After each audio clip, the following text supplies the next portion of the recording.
Yaqında Xitoy davlat opera omikining Turkiyaning Afyonkarahisar shahrida tashviqot faoliyati olib berishi kuchli norozilik inkas qo'zg'adi. Afyondagi siyosiy va ommaviy tashkilotlardan va Turkiyaning har qaysi joylaridan bu ishga qarata noroziliklar kuchaymoqda. Dastlabda amaldan qoldirilganligi bildirgan bu kechilik noroziliklarga qarshi yana o'tkazilgan.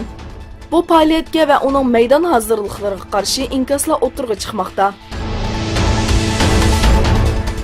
Xitoy atalmış tarbiyalash markazi nomidagi yig'ilish lagerlariga qamalgan kishilarning qobiliyatsiz ekanligi, Xitoycha bilmaydiganligi va terrorlikqa mayil ekanligini jar soldi. Jakarta pochtasi gazetining xabar qilishicha, Indoneziyadagi musulmonlarning Uyg'urlarning vaziyati haqida ilib borgan namoyishlari va hukumatning talabi bilan Xitoyning Jakartadagi bosh elchixonasi lagerlar haqida bayonot e'lon qildi. Bayonotda Sharqi Turkistonda Xitoycha bilmagan va qobiliyatsiz ba'zi Uyg'urlarning ish tepishda qiynalganligi tilga ilinib, bu vaziyatda bo'lganlarning terrorlik va asabiylikka moyil bo'lganligi sababli til va kasbiy jihatdan tarbiyalanish uchun bu lagerlarning ta'sis qilinganligi aytilgan. Xitoyning bu bayonotiga qattiq norozilik bildirgan Sharqi Turkiston uchur markazining raisi Abdujalil Qarqash apandi, Xitoy yolg'onchilik orqali butun dunyoning ko'zini bo'yashga urinmoqda. Xitoy dastlabda inkor qilgandan keyin e'tirof qilishga majbur bo'lgan jazo lagerlarini va Xitoyning rezil siyosatlarini butun dunyo ko'rmoqda. Xitoy bu lagerlarda qizlarimiz va singillarimizga tajovuz qilish bilan birga bu jinoyatlarni yushirishga urinmoqda. Dunyo bunga sukut qilmasligi lozim dedi. Dunyodagi musulmon davlatlar Sharqi Turkistondagi zulmga sukut qilmoqda.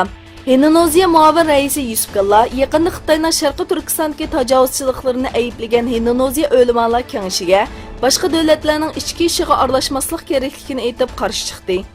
Indoneziya doiralarining Xitoy qarshisida tili tutilib qilishining sababining Xitoyning bu davlatning ul asliy qurilishlariga solgan mablag'i bilan munosabatli ekanligi o'tirib qo'yildi.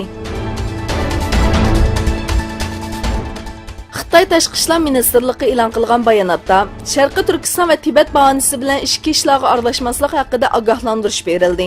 Xitoy Tashqi ishlar ministrligi bayonotchisi Hua Jinying Amerika e'lon qilgan Tibetga erkin kirib chiqish qonunidagi mazmunlarning va Sharqi Turkistondagi talash tortishliq lagerlardagi kishilarning majburiy kiyim tikishga majburlanganligi haqidagi so'zlarning haqiqatni burmalash ekanligini aytdi. U atalmış kasbiy tarbiyalash markazlarining rayondagi namratlikni tugutish uchun qurilganligini va bu orqali bir kishining tafovati bilan bir oilaning yashay oladiganligini aqlab, majburiy emgakka selish haqidagi aytilganlarning yolg'on ekanligini aytdi.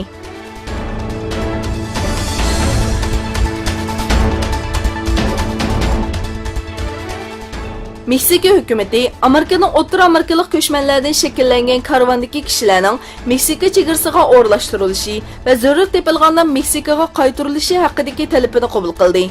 Meksika Tashqi ishlar ministrligi e'lon qilgan bayonotda ko'chmanlarning iltimos qilish jarayonida Meksikada turib qilishi kerakligi haqidagi talabni qabul qilganligini bildirdi. Bayonotda bu tadbirning vaqtli ekanligi va insonparvarlikni maqsad qilganligi ta'kidlandi.